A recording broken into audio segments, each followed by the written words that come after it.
Narinder, welcome. Thank you. Thank you. I'll start with a story about how we met. First of all, in another life, when I was involved with the Truck Training School Association of Ontario, the very first time at a government meeting, when and I want to make sure I get this right, the Ontario Commercial Truck Training Association, OCTTA, was founded. And we're fortunate enough to have one of the founders sitting at the front of the room today. And I want to congratulate you for your efforts and your group's efforts and what you've done in the industry so far from your sector and being involved in what you've brought to the table. I'm hoping that you can just share with the audience your background when you came to Canada, getting involved in trucking, getting involved in truck training, and then going to a whole other level where you're now helping run the association. Then we'll get into some of the demographics, if that's okay. Sure. So, good afternoon to all. So the few faces are familiar to me. So, Mike, long time that working with him, and as you ask, I left my country in a very young age back in 1989, and involved into trucking since 1993, and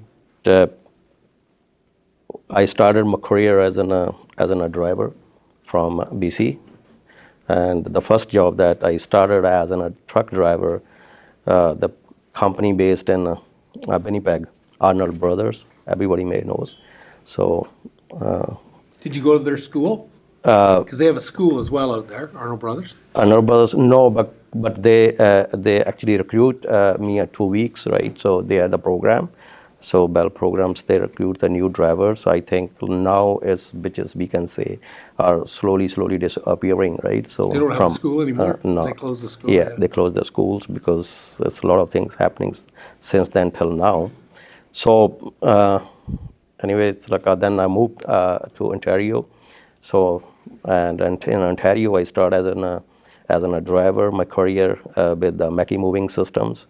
And then I moved into as an owner-operator in a CP Rail. So I worked with them. So, and in 2004, we started a truck training school known as a youth truck driving school. What was it called? Sorry, for the audience? Youth, YOUTH, Youth Driving Truck Training School back in 2004. So since then, I'm related with so in between, before the driving schools, that we started our own transport company as well. And it was some kind of a bad tragedy in my family. So back in 2010, so slowly we has to be shut down that company. It's not like a for any bad experience from a industry, but it's a tragedy in my family. So that's why that we closed down that. But the driving schools, we are continuously in a touch. So, but since 2004, that I'm continuously with the training schools. So I'm a air brake instructors, and I'm a certified instructor for a cars and a fleet driver trainers. All the courses that I done from Ontario Safety Leagues, and I'm a part of the stakeholder as well when, and Mike knows, when we prepared the MELT standards back in 15th, the first meeting held in Vaughan, and since then we worked together for the MELT standard, right? So at that times, our association names was the GDA Truck Training School Associations, but a GDA merged into the OCTA, right? So then we formed the Ontario Commercial Truck Training Association. So let's talk about OCTA for a second. How many members in the province? So we have the 47 active members. All are the training schools. So we are not there's many associations have that members from trucking industries from a different areas. Mm-hmm. But in OCTAs, all the members are truck training schools. And your connections and contacts, I guess is a better word, your contacts at a government level are pretty impressive. You've made some waves with things that needed to get done from the industry and your organization's perspective. And please, if you disagree, tell me. But you've made a difference with some of the regulations with truck training. It's an example like I can give a good example.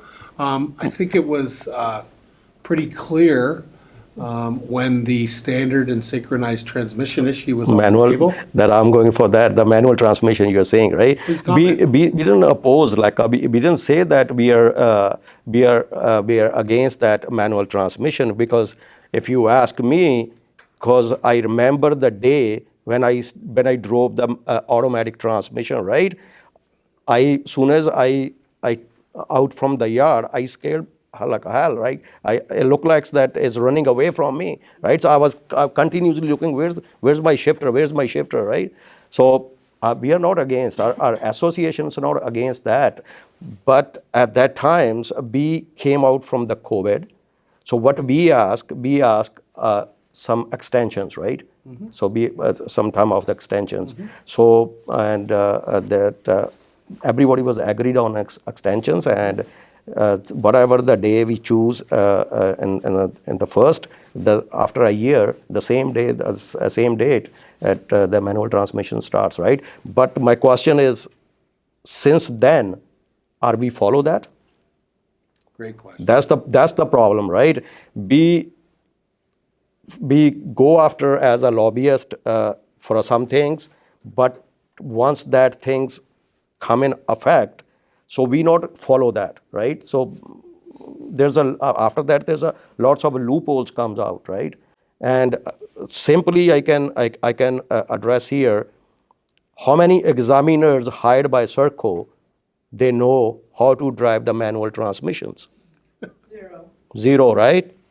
If manual transmissions break down on a middle of the road test, who's going to be bring back? Of course, they're going to be called the instructor, right, to bring it back, because simply the like a supervisor came from the drive test centers in the car, so an examiner jump out, sit in the car, and left you on the road, right?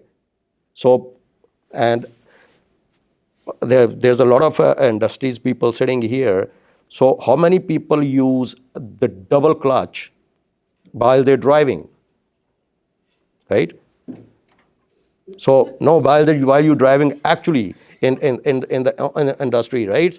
So the ministry is still asking, and now we know that their transmissions are their RPM, their rotation set with the RPMs and with the clutch, right? It's the things, because the technology change, a mechanism system change, right? So we have to be upgraded accordingly to that as well. Right.